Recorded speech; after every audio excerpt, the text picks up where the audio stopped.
My name is Malin Archer, 35 years old. The Veterans Hall smelled like scorched coffee and floor wax, the kind that turns reflections into smears. Flags drooped from brass poles along the stage, their edges soft from decades of ceremonies. Folding chairs scraped little half-words across the boards as people shifted. I slipped in through a side door, planning to be no one, to find a seat in the back and let the night run its pre-written course. A pledge, a prayer, a cake that tasted like gratitude and shortening. My father spotted me before I made it to the shadows.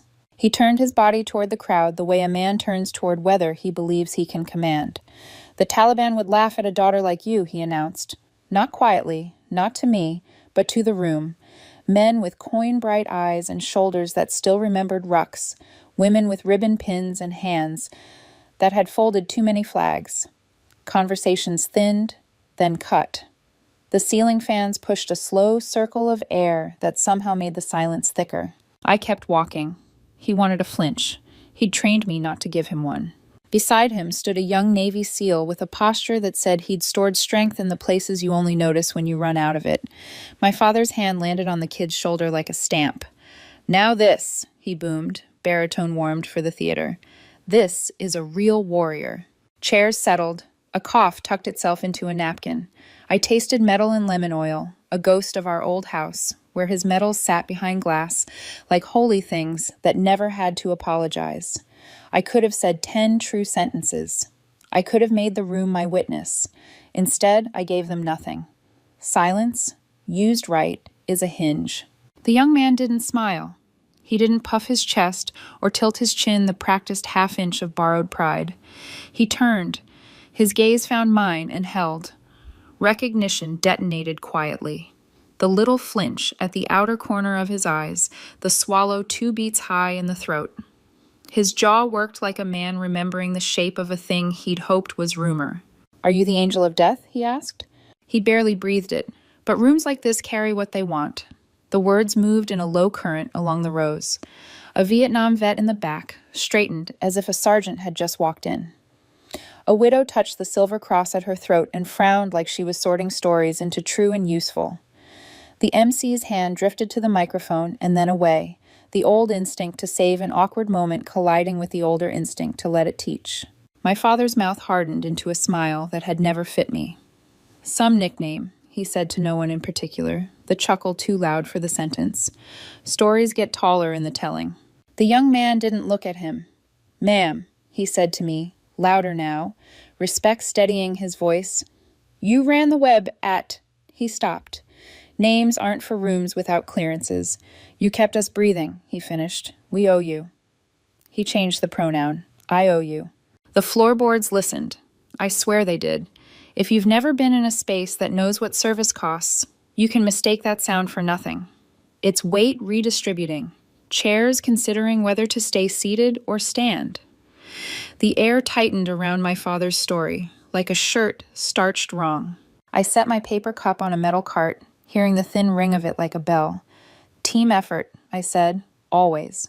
A man near the trophy case cleared his throat. "Which outfit?" he asked, not nosy, so much as checking if language could hold what the room suddenly suspected. "Enough," the SEAL answered, with a soldier's shrug, the kind that protects particulars and offers essence. My father adjusted his stance, drawing himself taller as if rank could be conjured from posture. "She files papers," he said, half to his reflection in the glass of the metal case, half to the town that had let him narrate weather for 30 years. "With respect, sir," the young man cut in, steel-wrapped in courtesy, "she doesn't file. You can tell when a community edits itself in real time.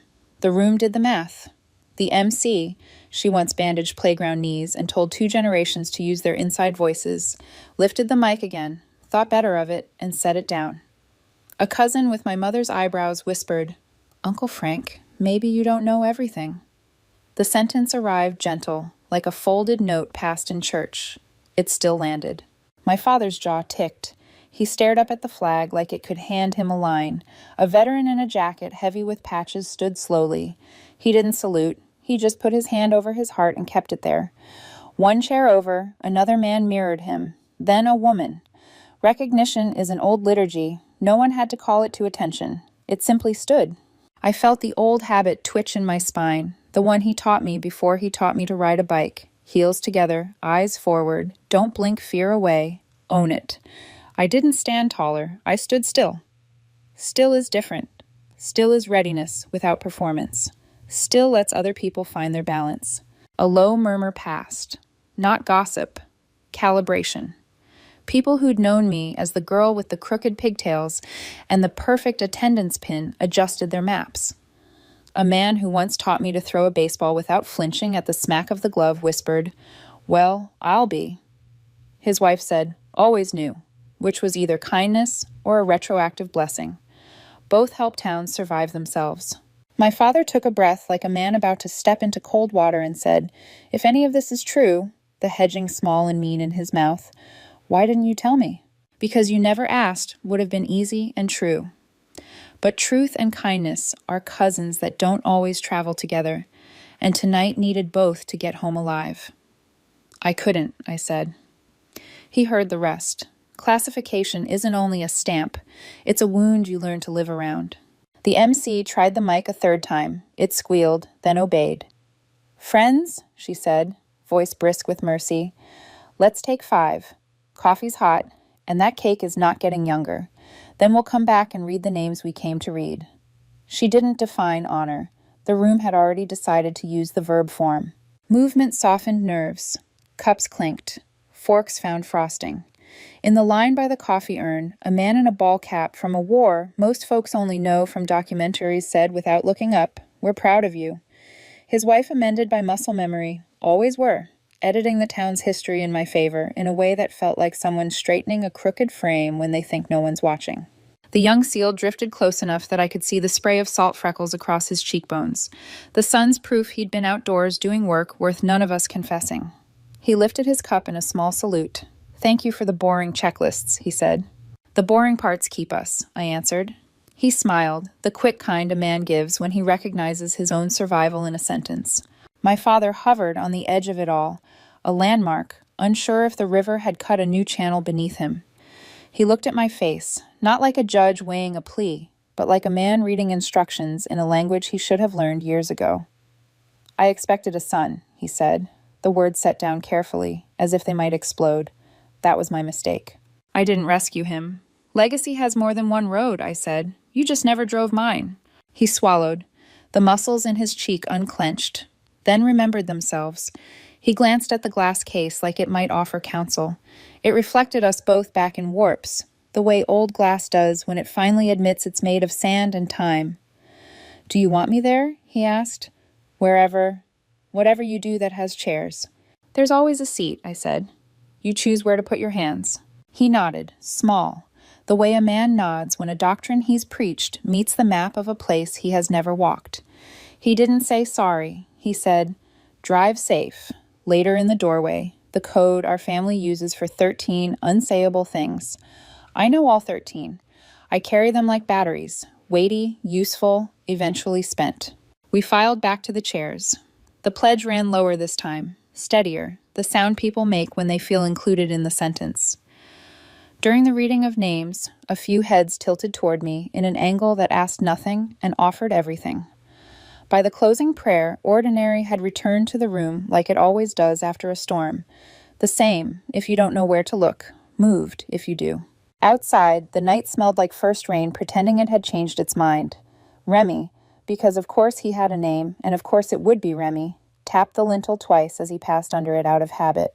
The small ritual we'd taught too many men to count. The sound was soft and immense at once. I didn't come to win a room. I came to sit among people who understood cost. But the pivot was done, and pivots become hinge lines in stories whether you tell them that way or not. If you want to understand why a young operator forgot how breath works when he looked at the woman his mentor had mocked, you have to see the house where floors squeaked like rules, the woman who slipped poems into my lunch bag, the posture drilled before handlebars. You have to watch a kitchen teach a girl that precision can be respect and cruelty, and that the difference is who gets to define it. You have to understand the long road that led us both into that room. I'll show you. The house I grew up in was neat enough to squeak. Floors waxed on Saturdays until they shone like rules, boots lined up heel to heel by the back door, Coats hung so evenly that shadows fell in formation.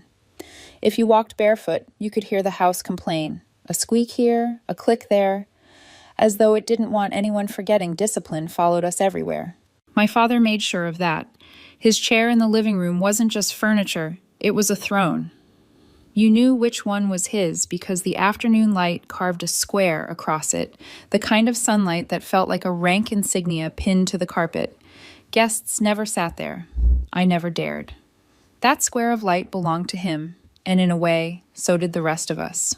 He taught me to stand at attention before I could balance a bicycle, heels together, chin tilted, eyes locked straight ahead. Don't blink fear away, he'd say.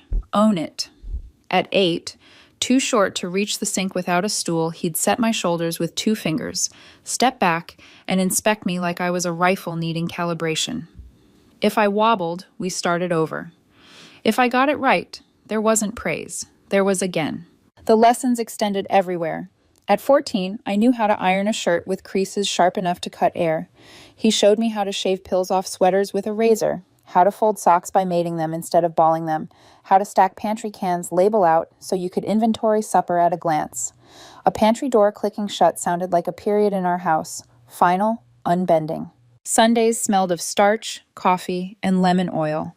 He polished the metal case in the living room with reverence, tilting ribbons a 1/4 inch until precision turned into worship. He rarely spoke of the battles that earned them, only of the shine they deserved. Precision is respect, he'd say, angling a ribbon into place while I held my breath. Even now, crooked frames make me twitch. My mother lived in the same house but breathed a different air. A school teacher, she carried words like other women carried breath mints. She slipped poems into my lunch bag. Frost when I was stubborn, hues when I felt small. Read the last line aloud, she'd say, and I would, and somehow the kitchen grew larger, as if her voice had bent the walls outward just for me. She never contradicted my father. She weathered him. Not all storms are meant to be outrun, she whispered once, rubbing slow circles between my shoulder blades. Everything in our town had a rhythm you could set a watch by. Flags on porches in May, parades on the 4th of July, Friday night football, fish fry fundraisers at the VFW. People treated my father like a landmark, something permanent you didn't need directions to find because it anchored the map. When he walked into the grocery store, men tipped caps, women touched his elbow like he carried luck in his sleeve. To everyone else, he was the veteran hero. To me, he was the man who could make a room smaller with a single sentence. I learned early that being his daughter meant carrying his disappointment like an inheritance. At 12, he took me to an Army-Navy game. The stadium throbbed with brass bands and cadets marching in long coats. I screamed myself hoarse for Navy. He didn't hush me, but he didn't look at me either. Later in the car, he said, "Leave those colors to men who can carry them." It wasn't shouted, it was worse. It was delivered the way a weatherman says rain is inevitable. That night, I kept my scarf on in the back seat so he wouldn't see my throat work when I swallowed tears. Even then, I understood. His silence could cut sharper than any word. By high school, I ran track, not because I loved the burn, but because moving fast made sense when standing still didn't. I chased perfect grades, collected first-place ribbons, and worked harder than anyone else. When I brought home a flawless math test, he only murmured, like a man checking his watch. When I won a cross-country meet, he said, "Don't lengthen your stride. Efficiency wins races." Praise was rationed like water in a desert, measured, sparse, never wasted on me.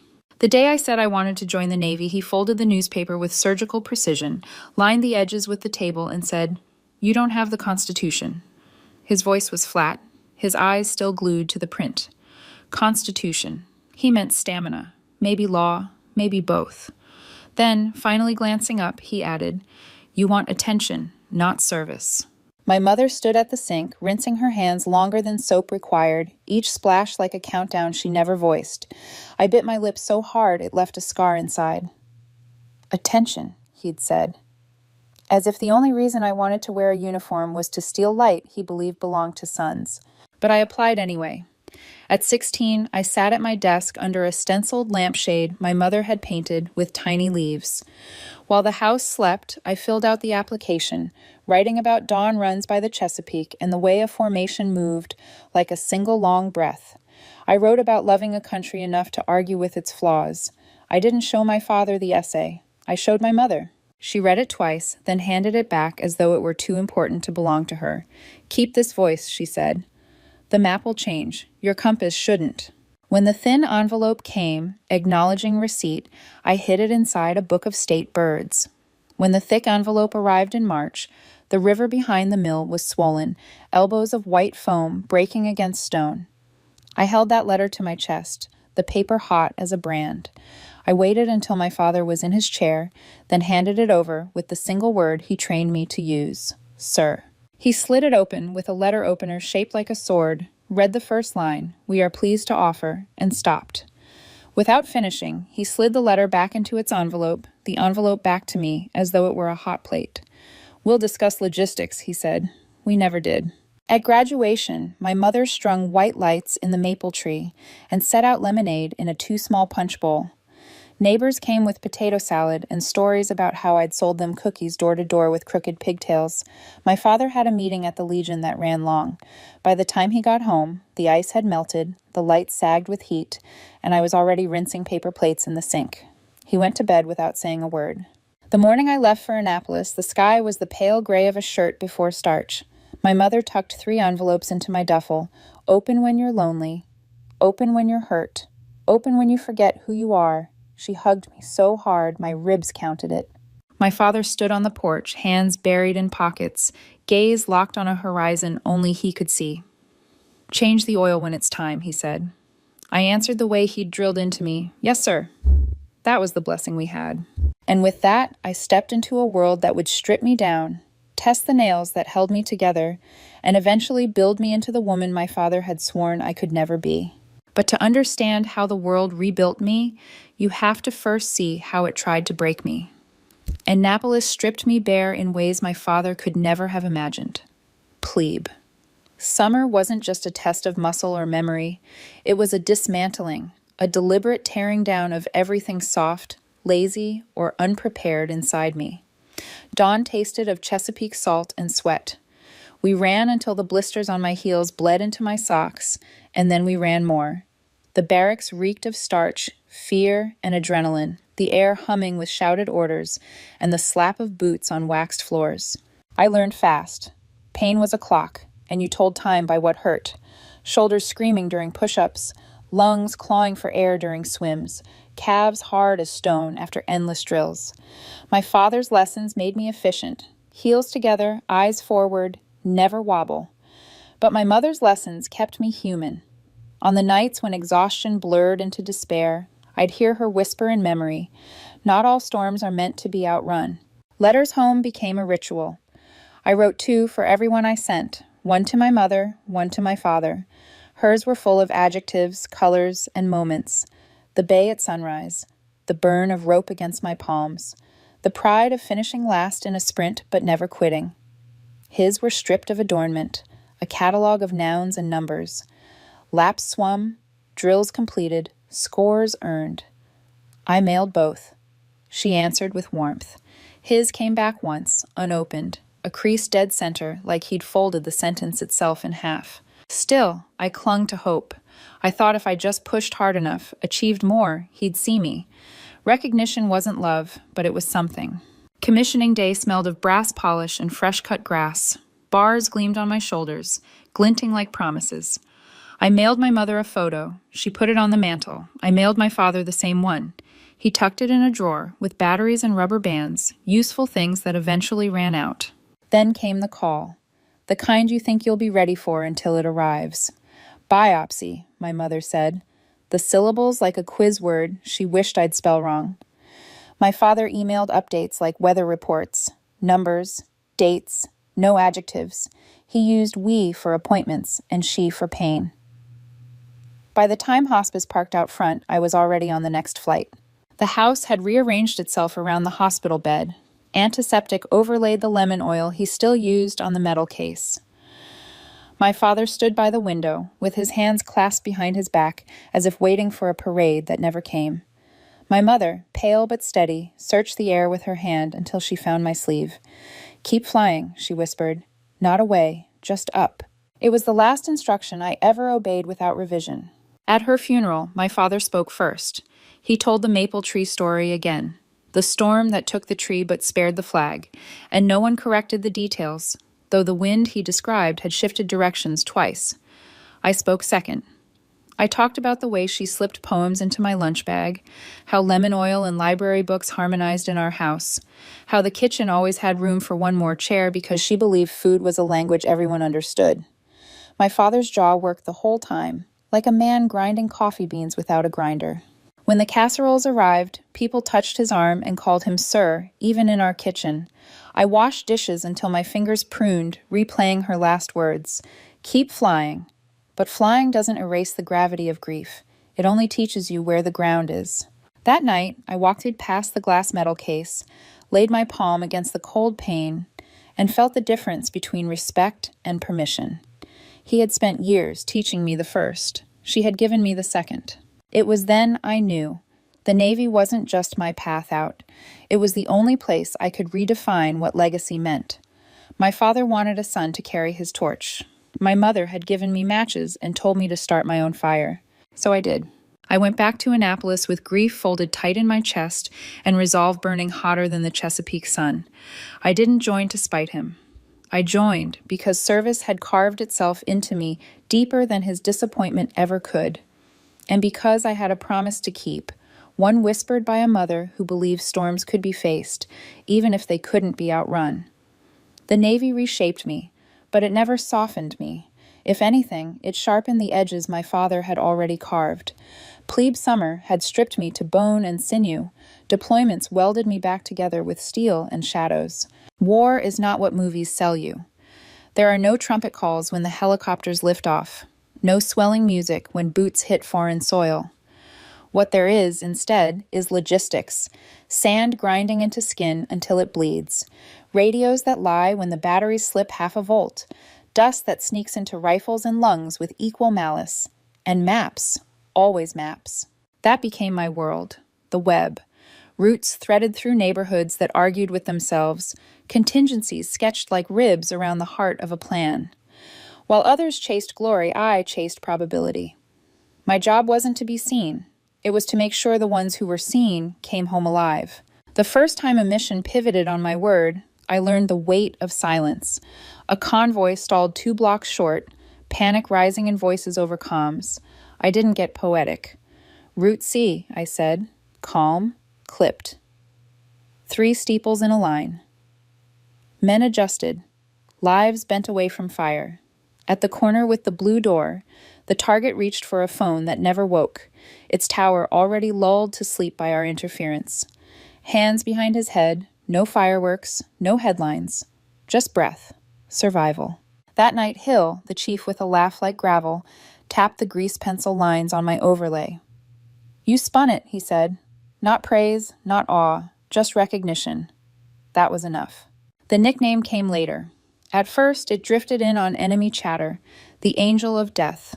A phrase spat like a curse when the AC-130 stitched light across a dark valley, guided by maps I had drawn steady enough to aim. I never claimed it. I never wanted it. But names travel faster than truth. A young operator from Louisiana once drew a little hourglass in the corner of my map with a Sharpie. "Angel," he joked. I told him to find a better pen. But rumors are stubborn.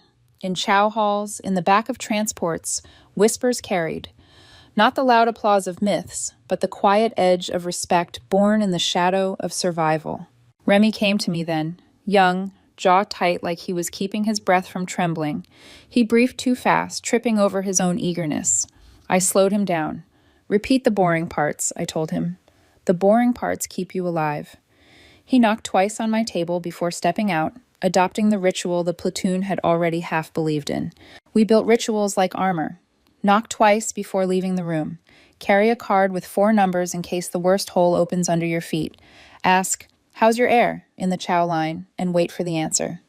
Small things, unremarkable to outsiders, but inside our circle, they became liturgy. Loss still came. It always does. Sometimes it wore a flag, and a folded triangle of sorrow. Other times it was quieter. A man staring too long at doors, a cup leaving rings of salt where sleep used to be. I learned to watch for those signs, to nudge men toward talking before silence drowned them. Soft fixes, some called them, but soft fixes kept hard days survivable. Love tried to find me once, wearing a civilian grin and an easy laugh. He liked that I laughed like someone who had earned oxygen. He didn't like that my phone rang at 0200 and I left without promising when I'd return. He wanted to fix my calendar. I wanted to fix his definition of bravery. We ended it before resentment grew teeth. Respect replaced romance. Respect became enough. Not applause, not headlines, not medals polished behind glass, but the nod of a man alive because of a checklist, the steady breath of someone who'd made it through a night that wanted to erase him. That was the world I carried back home, even when my father's silence echoed louder than bullets. In his eyes, I still filed papers. In the eyes of those who walked back into daylight because of me, I carried weight that mattered. But to understand how that reputation came to own me, how it became a curse and a crown, you need to know about the night it nearly broke me. The desert taught me its own language. Heat that pressed down like a hand, sand that crept into everything, eyes, lungs, rifles, even prayer. Out there, the romance of combat shriveled. What remained was logistics. Courage wasn't shouting into the wind. Courage was keeping a schedule when the clock hated you. I became fluent in the choreography of survival. My maps looked like webs, routes drawn not for elegance, but for possibility. Contingencies curled around every fragile hope. Men would glance at them, see only lines, then walk into the night with more confidence than they admitted. Because somewhere, behind the lines, was a woman who had already rehearsed their deaths and chosen life instead. The nickname followed me deeper into the sand, Angel of Death. I never claimed it, but it clung. Some said it came from intercepted chatter, enemies snarling about an angel who turned their traps to dust. Others said it started with the Louisiana kid's Sharpie, the little hourglass he scribbled on my maps. Either way, it stuck.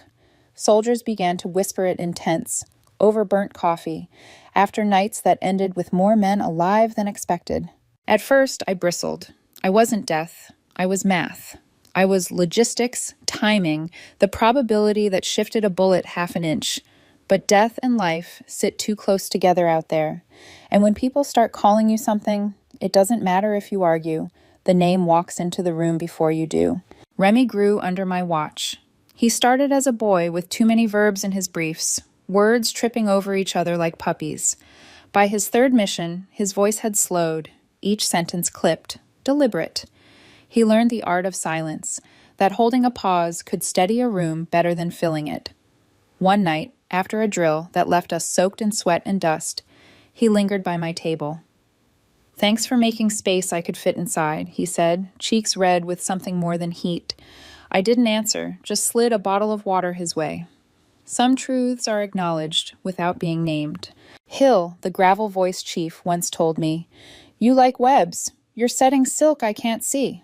I smiled without smiling. He wasn't wrong. I didn't need anyone to see the threads. I only needed them to hold. Torres, brash and loud, mocked my checklists at first. "Widow's church," he called them, rolling his eyes. But weeks later, I caught him laminating one of my routines, sliding it into his vest pocket like contraband. Men sneer at what they secretly need. Loss came anyway. A diver swallowed by the sea that didn't return him. A young man whose laugh stopped echoing in chow lines. Grief wasn't always a folded flag. Sometimes it was a silence at a table, a missing knock before stepping out. I carried them all. Every absence a weight in my chest, every survival a thread tied to my hands. Some nights, I'd sit with my maps spread across a wobbling table, radios hissing in the background, and wonder if the nickname fit after all. Maybe death wasn't just the bodies buried. Maybe it was the shadow trailing even the victories, the whisper that reminded me every saved breath had been bartered with another loss somewhere else. One night, far from anything familiar, the enemy tested us with patience instead of fire. Waiting is harder than running. The radio lines jittered, men fidgeted, breath shortened. I stared at wavering signals until they steadied into intent. "Not tonight," I murmured, shifting 3 pieces on a board only 6 of us could see. The threat dissolved. No medal for that. Just quiet.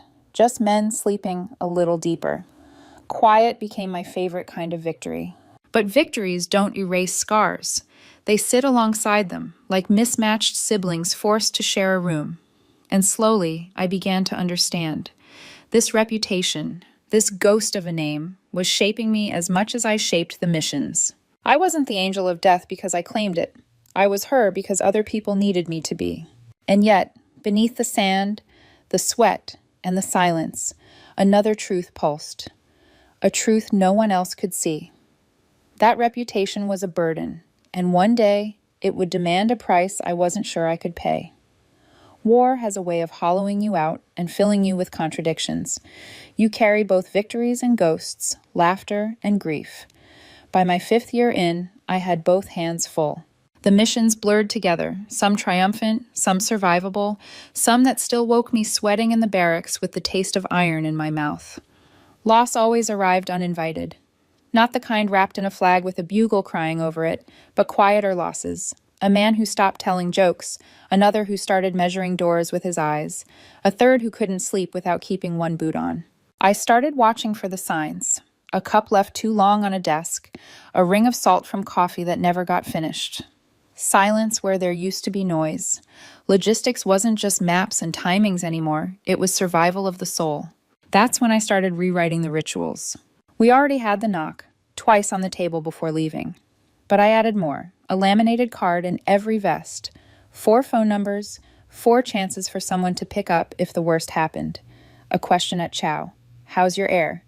And the rule was, you waited for the answer. Not fine, not good, a real answer. Some men rolled their eyes, called it soft. I didn't argue.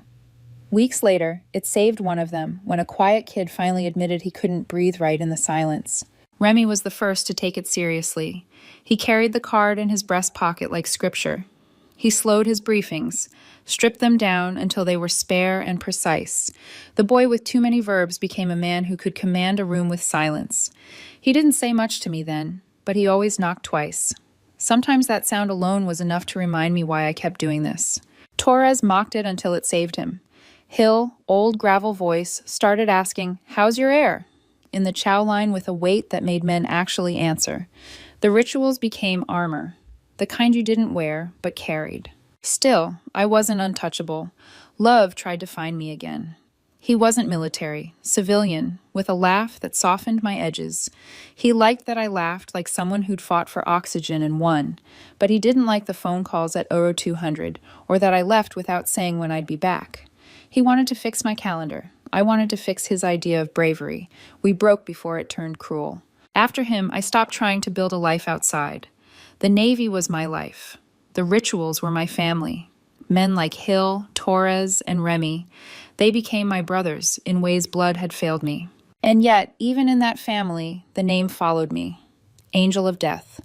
Sometimes said with awe, sometimes with unease, sometimes whispered like a prayer.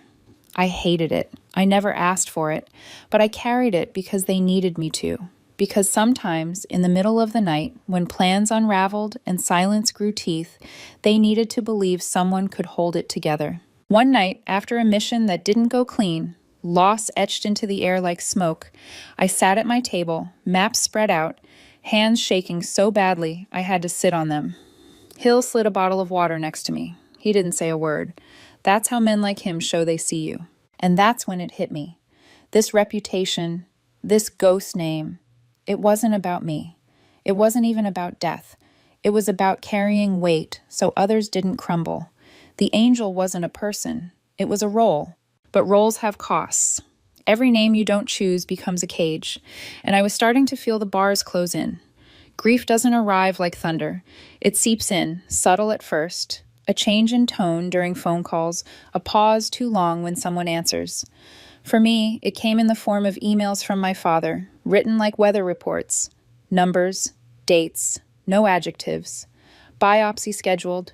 Chemotherapy starting. Prognosis uncertain. He used "we" when describing appointments, but she when writing about the pain. I dropped into silence between missions, clinging to any moment I could call home. My mother's voice was thinner, but still threaded with warmth. She'd ask about birds, about whether the sunsets overseas looked like the ones back home. "Read me something," she'd say, and I'd pull out a poem I kept folded in my ruck, whispering verses into the crackle of a bad connection. She pretended the static was applause. When hospice parked in front of the house, I was already in motion. Flying home felt like running underwater, every mile heavier than the last. The house smelled of antiseptic, but her presence filled the room like always, gentle, steady, determined to give even her last days a shape of comfort. My father stood at the window with his hands clasped behind his back, posture carved from pride and helplessness. Her hand found my sleeve, fingers trembling, but her voice sure. "Keep flying," she whispered. "Not away, just up." It was the final order she ever gave me. I obeyed. The funeral was small, the kind of gathering where every casserole came with a condolence no one could finish saying. My father spoke first, retelling his favorite story, the storm that felled the maple tree but spared the flag. He told it 3 times that week, as if repetition could make it truer. People nodded, grateful for a story they could hold without splinters. I spoke after him. I talked about her classroom, where she tucked poems into pockets like talismans, about lemon oil on Sundays, the way she made a kitchen bigger by believing every chair deserved to be filled. My father's jaw worked, but he said nothing. He didn't interrupt, didn't contradict. He just clenched and unclenched his fists like he was trying to grind the air into obedience. When the last neighbor left and the kitchen was a graveyard of foil-covered dishes, I washed plates until my hands pruned. Grief is an inventory of what remains, I thought, and what remained between me and my father was a canyon wide enough to swallow us whole. That night, before I left, I stood in front of the glass metal case, my palm pressed against the cold pane, the metals glinting back like indifferent stars. Respect gleamed there, but love was nowhere. I understood then, respect is not permission, and I no longer needed either from him. I returned to duty carrying her final words like contraband folded into my chest. Keep flying. Not away, not to escape him, but up, into the life she'd believed I could have, into the kind of service that made space for others to breathe. But grief has a long memory, and though I carried her wisdom into the desert, a part of me always circled back to that house, that case, that silence. Because storms don't end just because someone tells you to outrun them. Some storms wait. Some storms grow, and mine was still brewing, waiting for the day it would collide with my father's pride in a room full of veterans who thought they already knew the story. The Veterans Hall carried the same smell it always had: burned coffee, floor wax, and old wood polished by generations of elbows. Flags hung heavy, their edges curling like tired sentries. I had come to sit quietly in the back, clap when names were read, then slip out into the night with nothing more than the hum of memory. But my father was already waiting, positioned at the center like a landmark nobody questioned. He spotted me before I'd taken 3 steps inside. His baritone rolled through the hall like a forecast, steady and merciless. "The Taliban would laugh at a daughter like you." The words hit the room like a slammed door. Forks paused midair. Conversations folded in on themselves. The old floor listened, tuned to the frequency of shame and pride. My father didn't glance at me. He didn't need to. He aimed for an audience, not for me. His hand clamped down on the shoulder of the young Navy SEAL at his side. "Now this," he boomed, squeezing as though pride could be wrung from the boy's bones. "This is a real warrior." The boy, Remy, though he hadn't introduced himself yet, stiffened. He didn't puff up. He didn't smile. His eyes found mine, and the air changed density. Recognition moved through him like current, a micro flinch at the edge of his gaze, a swallow snagging halfway down his throat, his shoulders squared as if against a wind only he could feel. "Are you the angel of death?" he asked. He didn't mean for the room to hear, but the room did. The words ran across folding chairs, through rows of veterans who sat up straighter, through widows whose hands fluttered toward ribbon pins on their blouses. Someone whispered, "What did he say?" The answer floated back, "She's somebody." My father's jaw tightened into a smile that never belonged to him. "Some nickname," he said, voice forced light. "Stories get taller in the telling." But Remy didn't look away, his voice louder now, steadied by respect. "Ma'am, you ran the web at Kara. You spun the roots at Alnor when the trucks—" He cut himself off, recognizing classification lines too heavy to cross in public. "You kept us breathing," he finished. I owe you." Silence pressed harder. A man near the trophy case cleared his throat. "Which outfit?" he asked, reflex more than curiosity. "Enough," Remy answered, the soldier's way of saying all that needed saying without breaking what still needed mending. My father drew himself taller, the way he always did when a story started slipping out of his hands. "She files papers," he said, tone half to the medals gleaming in their glass case, half to the veterans who had spent decades letting him narrate weather. "With respect, sir," Remy cut in, steel wrapped in courtesy. "She doesn't file." It landed like a hammer. The MC, a woman who had once bandaged playground knees, lifted the microphone, then put it back down. Even she knew better than to interrupt a space learning new gravity. A cousin with my mother's eyebrows murmured, "Uncle Frank, maybe you don't know everything." Her words landed soft, but the room caught them like sparks. A veteran in a jacket rustling with patches stood. He didn't salute. He placed his hand over his heart. The gesture traveled, one man, then another, then a woman with a service ribbon. Recognition spread without command. No one called attention. Respect simply rose. I stood still. Stillness is not the absence of movement. Stillness is readiness without performance. My stillness gave the room balance. Let them measure their breath against mine. My father looked at the flag like it could supply a script. His lips moved around a sentence he never finished. For the first time in my life, he was the one unmoored. "If any of this is true," he muttered finally, voice punctured by a breath he didn't want to show, "why didn't you tell me?" I met his eyes. I couldn't. That was all. He heard the rest. The MC saved the moment with a practiced pivot. "Friends, let's take 5. Coffee's hot and the cake's not getting younger." She didn't say honor, but the room already knew it was the verb for the night. At the coffee urn, small-town kindness patched over nerves. A man who once taught me to bait a hook muttered, "We're proud of you." His wife added, "Always were." Editing history in my favor with mercy. Remy drifted close, freckles sharp under the fluorescent lights. He lifted his cup in a small salute. "Thank you for the boring checklists." "The boring parts keep us," I answered. Behind him, my father hovered, his authority cracking like glass under pressure. He looked at me, not as a judge, not as a soldier, but as a man who'd just discovered a language he should have learned years ago. His mouth opened, closed. Finally he muttered, "I expected a son. That was my mistake." The words trembled in the air like a truce no one had asked for. After the ceremony, when the hall had emptied of sheet cake plates and folded chairs, I found myself standing on the porch outside, the night air cool and damp with the promise of rain. Conversation still hummed inside, men trading war stories, women tidying up.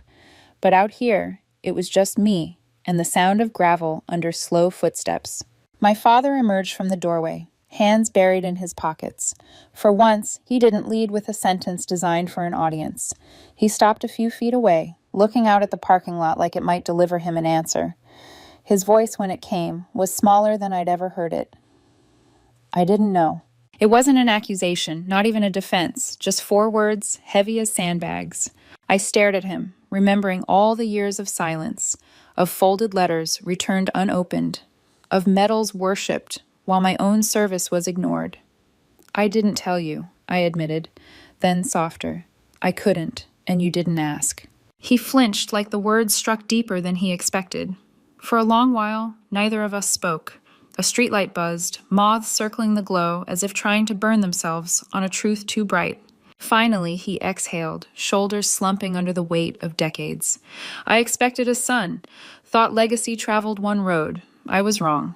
Hearing him say it didn't erase the years, but it cracked something open. I didn't rush to absolve him. "Mercy isn't a coupon you redeem at the register," I simply said, "then start there." We stood together in silence, not reconciled, not healed, but not at war anymore. Behind us, the door creaked. Remy stepped out, hovering like he wasn't sure he belonged. He carried his cup still, steam long gone cold. "Sir," he said, addressing my father, his tone stripped of apology, "some of us owe her with birthdays." His eyes shifted to me. "I'm one of them." My father blinked as though the sentence required translation. He nodded once, sharp, the only acknowledgement he seemed capable of. But it was enough. Later that night, I found a folded piece of paper slipped under my windshield wiper. In neat, blocky handwriting. Ma'am, thank you for getting my brother home. No name, no return address, just gratitude carved into ink. The next morning, I sat at my father's kitchen table, the same table where he'd once inspected my posture, where my mother had read poems that made the walls expand. The varnish still bubbled in a circle where I'd set down a pot too hot years ago. He rested his finger there now, tracing the mark like an apology. Do you want me there? He asked, voice rough. At anything you do, wherever there's a chair. I thought of the rituals, the knock, the laminated cards, the questions that saved lives. There was always a chair, always room. There's a seat, I said. You decide where to put your hands. We didn't shake, we didn't hug, but for the first time we weren't standing on opposite sides of a war. In the weeks that followed, echoes of that night in the Veterans Hall reached me in unexpected ways. A widow from church mailed me a note in her looping cursive. We stood up because you stood still. A high school classmate I hadn't spoken to in years wrote, I thought toughness meant loud. You taught me different. The chaplain on base pulled me aside, eyes kind, and said, Old rooms can change their minds. Yours did. Then came the letter from my father. No return address, though I knew his hand as well as I knew the lines on my own palm. Inside was a clipping from the local paper, 3 paragraphs dry as dust, reporting on the Veterans' Night. Buried in the middle was a sentence. The community stood to honor service. Beneath the article, in his spare script, he'd written, I should have stood sooner. I pinned it on the wall above my desk, next to a map of a county no one needed mapping, and let it remind me that even stone eventually yields to weather. Remy stopped by not long after, heading out to teach a block he once swore he wasn't good enough for. He brought his mother's pecan pie in a dented tin, awkward in his hands. We sat on crates instead of chairs because chairs lie about power. He cleared his throat. That night in the hall, I didn't freeze to make you small. I froze because the truth caught up, and I didn't want to drop it. You held it, I said. That was enough. When he left, he knocked twice on the doorframe. A small sound, but it rang like liturgy. Our amen. On a Saturday with sky practicing spring, I visited my mother's grave. The grass had grown back over grief's scuffed places. I set my palm on the stone. We're learning, I whispered. Slow, but not in the wrong direction. A breeze lifted, rattling the oak leaves, turning pages somewhere I couldn't see. People still ask me about the nickname. They wanted an origin story, the neat myth of a single night where it began. I told them the truth. It doesn't matter who first said it. What matters is what you do when someone brings you a name you didn't order. You can spend your life performing it, or you can use it like a tool, a lever, a pry bar to lift what needs lifting. I chose the second. When I hear Angel of Death, I don't think of shadows or fear. I think of the soft fail we put on the table before the night went wrong. I think of the boring checklists that kept birthdays on calendars. I think of a room that rose to its feet because one woman refused to shrink. That night in the Veterans Hall didn't crown me. It unshackled me. For the first time, my father's voice wasn't the one holding the room. For the first time, he wasn't the author of my story. And though reconciliation with him would never be a parade, it became something quieter, more durable. A truce forged not in medals or myths, but in the recognition that legacies travel many roads. The world still calls me by a name I never claimed, but I've learned how to carry it, not as a curse, not as a crown, but as a compass. Because honor doesn't live in titles. It lives in the rituals that keep people breathing. The knock, the card, the question asked at the right time, and the stillness that lets others stand. Blood didn't salute that night. Honor did. That's the sentence I keep. Not because it flatters me, but because it reminds me where to put my hands when old rooms get new weather.